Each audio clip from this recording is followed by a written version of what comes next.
Hello students of class 12th MP board. तो आज मैं हिंदी माध्यम का जो हमने पॉज कर दिए थे, वीडियो बनाना बंद कर दिए थे या रुक गए थे हम, तो आज से फिर हम स्टार्ट कर रहे हैं। और आज का जो हमारा टॉपिक है वो आपको सामने दिखाई दे रहा है। अब मैं भी सामने आता हूँ और आपको टॉपिक से इंट्रोड्यूस करवाता हूँ। And the name of topic is what? Dielectric constant. Dielectric constant को हम हिंदी में बोलते हैं परावैद्युतांक। इसको जनरली हम के से डिनोट करते हैं, लेकिन के से हम एक नियतांक और प्रदर्शित करते हैं, और वो के क्या था हमारा? 1/4 पाई एप्सिलॉन नॉट हुआ करता था किसी वायु या निर्वात के लिए। इसलिए मैंने यहाँ के प्लेस पर के डी लिख दिया। D stands dielectric. ठीक है, ये होता क्या है? तो ये किसी माध्यम को डिनोट करने के लिए हम यूज करते हैं, और इसको हम कैसे डिफाइन करें? तो डिफाइन करने के लिए आपको दो चीजें समझनी होगी, विद्युतशीलता माध्यम की और विद्युतशीलता किसकी? वायु या निर्वात की। मतलब जब हम किसी आवेश को, जैसा कि हमने कूलॉम नियम में पढ़ा है, या कूलॉम का जो बल था, या कूलॉम ने जो एक नियम दिया था, उसमें हमने क्या लिखा था? स्थिर विद्युत बल। तो उसको जब वायु या निर्वात में रखें या जल में रखें, उन्हीं आवेशों को, जो आवेश का जो जोड़ा था, उसको हम किसी मीडियम में रखें, तो उस पर क्या फर्क पड़ता है? इस चीज को डिफाइन करने के लिए, इस चीज को एक्सप्लेन करने के लिए हम परावैद्युतांक या डायलेक्ट्रिक का यूज करते हैं। तो डिफाइन करते हैं, समझते हैं है क्या।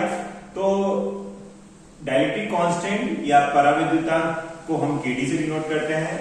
It is ratio of E epsilon and epsilon not. मतलब माध्यम की विद्युतशीलता तथा वायु या निर्वात की विद्युतशीलता के अनुपात को हम क्या कहते हैं? परावैद्युतांक कहते हैं। और इसी परावैद्युतांक को हम आपेक्षिक विद्युतशीलता, इसको हम एप्सिलॉन आर से बोलते हैं। आर मतलब रिलेटिव। R stands relative. इसको इंग्लिश में रिलेटिव परमिटिविटी बोलते हैं, इसको परमिटिविटी ऑफ मीडियम बोलते हैं, इसको परमिटिविटी फॉर एयर और वैक्यूम बोलते हैं। ठीक, तो आई होप समझ में आ गया होगा। इसका कोई यूनिट नहीं होता है, ये यूनिटलेस, मतलब इसका कोई मात्रक नहीं होता है, इसकी कोई मीमा नहीं होती है। ये एक प्रकार से देखा जाए तो एक सिंपल नंबर होता है। अब हमारे पास कुछ एक्सपेरिमेंटल वैल्यूज हैं जिनका हमें जो परावैद्युतांक जो पदार्थ होता है उसका पता होना चाहिए। तो हमने कुछ यहां पर लिख कर रखे हैं, मटेरियल जो पदार्थ है वो, और उनका परावैद्युतांक क्या है वो लिख कर रखा है। तो सबसे पहले हम बात करते हैं शुष्क हवा की या फिर ड्राई एयर की। तो इसका परावैद्युतांक नियर अबाउट 1 होता है।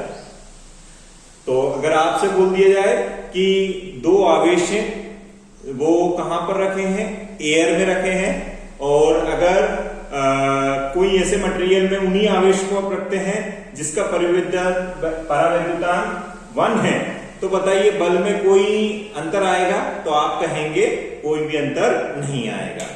हाँ, अब ये परावैद्युतांक चेंज करने पर क्या बल उन आवेशों के बीच में जो आकर्षण या प्रतिकर्षण का जो लग रहा है उसमें कोई चेंज आएगा? डेफिनेटली आएगा। उसको हम अगले वीडियो में समझेंगे। अभी तो सिर्फ हम ये परावैद्युतांक को ही इसमें कवर करेंगे।